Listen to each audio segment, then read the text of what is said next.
बिस्मिल्लाहिर्रहमानिर्रहीम। मैं आपका मेज़बान डॉक्टर मोहम्मद लियाकत। आज हम बात करेंगे क्रिकेट की तारीख के जो शुरू से लेकर आज तक जितनी भी तारीख गुजरी है, इसके कामयाब तरीन कप्तान कौन-कौन से गुज़रे हैं। हम इनको 2-3 पैरामीटर्स हैं जिनके ऊपर चेक करने की कोशिश करते हैं, जो डिफरेंट मीडिया रिपोर्ट्स से हमने इन्फॉर्मेशन कलेक्ट की है।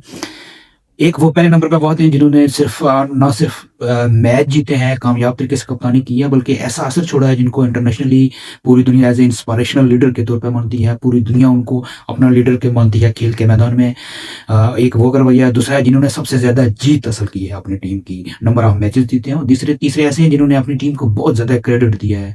और एक पैरामीटर ये भी है कि ऐसे कप्तान जिन्होंने अपनी टीम को इतना मजबूत किया कि उनकी खौफ, उनकी दहशत मुखालिफ टीम को मजबूर करती रही। तो जीत के हिसाब से अगर हम देखें तो नंबर ऑफ मैचेस जो जीते हैं वो ऑस्ट्रेलिया के कप्तान रिकी पोंटिंग है जिन्होंने सबसे ज़्यादा मैचेस जीते हैं। जिन्होंने सबसे ज़्यादा फेम, इज़्ज़त और दुनिया जिनको सबसे ज़्यादा इंस्पिरेशनल लीडर के तौर पर देखती है, वो पाकिस्तान के साबिक कप्तान इमरान खान हैं।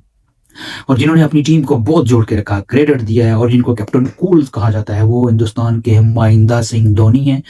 और वेस्ट इंडीज़ के क्लायो लाइड जिन्होंने अपनी टीम के अंदर फास्ट बॉलिंग को बहुत मजबूत किया। ये 1980 की दही है जब वेस्ट इंडीज़ को काली आंधी कहा जाता है और वेस्ट इंडीज़ के कप्तान को फादर ऑफ डोमिनेंस भी कहा जाता है। तो आज हम बात करते हैं सबसे पहले रिकी